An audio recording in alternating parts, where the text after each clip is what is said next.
ऐसी सेंसिटिव और controversial movies का रिव्यू करते वक्त एक क्रिएटर को बहुत बैलेंस्ड, लॉजिकल और मैच्योर अप्रोच रखनी पड़ती है। एक अनबायस्ड रिव्यू वही होता है जो फिल्म को एज अ फिल्म जज करे, बिना किसी एजेंडा के, और ऑडियंस को अपना ओपिनियन खुद बनाने का स्पेस दे। लेकिन क्या हो जब आपको फिल्म ही बायस्ड लगे, या उस फिल्म में ही आपको एक एजेंडा साफ साफ दिखाई दे। देखो, बवाल, कंट्रोवर्सीज और कई सारे वांदे, सुबह के शोज कैंसिल करवा दिए गए थे, थिएटर के बाहर अलग ही टेंशन थी। मैंने कम्युनिटी पोस्ट भी डाली थी इस बारे में। फिर मैंने डायरेक्टली थिएटर मैनेजर को कॉल मिलाया तो पता चला कि बैन जो था इस मूवी पर वो हटा दिया गया है और शाम के शोज परफेक्टली लगेंगे। तो आखिरकार द केरला स्टोरी 2 देख ली मैंने, और सबसे बड़ा सवाल ये है कि क्या ये मूवी अपने फर्स्ट पार्ट के लेवल को मैच करती है? क्या ये सच में केरला की स्टोरी है या बस नाम का यूज किया गया है? आइए बात करते हैं। वेल हेलो, मेरा नाम है योगी और हमारी मुलाकात बार बार होगी। शुरुआत करते हैं मूवी के टाइटल और उसकी लोकेशन से। कहानी कोची, ग्वालियर और जोधपुर से स्टार्ट होती है, तो माइंड इट, इस मूवी का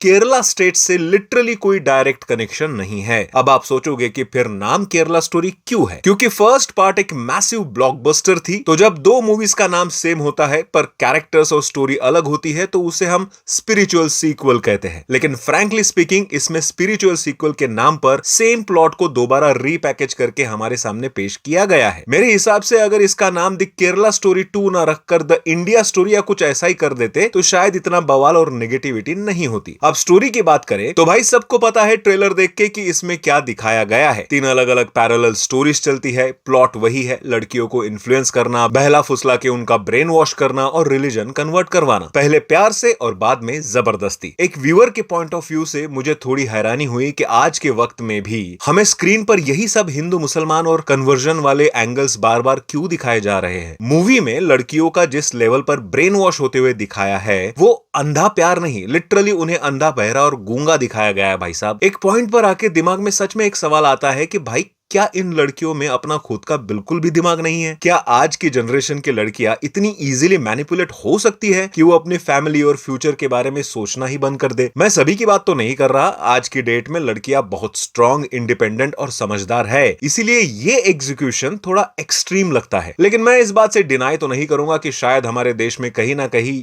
ये रियलिटी रही हो, या आज भी कुछ लोगों के साथ ऐसा होता हो। फिल्म के लास्ट में कुछ रियल लाइफ रिपोर्ट्स को लेकर वॉइस ओवर भी दिया गया है। देखो भाई, मैंने पर्सनली इस टॉपिक पर कोई डीप स्टडी नहीं की है, और सच कहूं तो मैंने अपने आसपास कभी ऐसी घटनाएं ना देखी है ना सुनी है, इसलिए एक पर्सनल लेवल पर मैं इन कैरेक्टर से बहुत ज्यादा कनेक्ट नहीं कर पाया। लेकिन हाँ, जिनके साथ ये ट्रेजेडी हुई है या जिन्होंने ऐसी चीजें फेस की है, वो शायद इस दर्द को ज्यादा डीपली फील कर पाए। मेरा काम यहाँ एज अ रिव्यूअर आपको फिल्म की टेक्निकलिटीज बताने का है, जज करना नहीं। मूवी में नया कुछ नहीं है, फर्स्ट पार्ट से काफी ज्यादा सिमिलर वाइब्स आती है। बस 3 नई स्टोरीज है जिनका एंड गोल एक ही है। स्क्रीन प्ले की बात करें तो मूवी करीब 2.25 घंटे की है, और अच्छी बात यह है कि इसका पेस जो है वो फास्ट है। मूवी आपका टाइम पास तो नहीं करती। फर्स्ट हाफ पूरी तरह से स्टोरी और कैरेक्टर बिल्डिंग में जाता है। डायरेक्टर्स ने सारे पॉइंट्स को डीपली कवर करने की कोशिश की है कि अगर लड़कियां गलत रास्ते पर जा रही है तो वो क्यों जा रही है और उनका माइंड कैसे काम कर रहा है, जिसमें नो डाउट सभी एक्टर्स ने बहुत कमाल काम किया है। एंड आई नो कुछ लोगों को यह मूवी बहुत ज्यादा हिट करेगी और कुछ लोगों को प्रोपोगंडा भी लगेगी कि बार बार बस धर्म धर्म धर्म ही बोला जा रहा है। लास्ट क्लाइमैक्स तो भाई चलो कंक्लूड किया है, लेकिन कैसा, इट्स टोटली फोर्सफुल। तो ओवरऑल द केरला स्टोरी 2 एक हार्ड हिटिंग और ट्रिगरिंग फिल्म बनने की कोशिश करती है। अगर आपको फर्स्ट पार्ट बहुत पसंद आया था और आप ऐसी सोशियो पॉलिटिकल ड्रामास देखना चाहते हैं तो आप इसको ट्राई कर सकते हो। लेकिन अगर आप एक रेगुलर एंटरटेनमेंट और लाइट हार्टेड मूवीज ढूंढ रहे हैं तो you can skip it. Movie A rated तो नहीं है, इट्स UA 16+, तो बच्चों को दूर रखना। आप लोगों की क्या राय है इस मूवी या ऐसे टॉपिक्स को लेकर?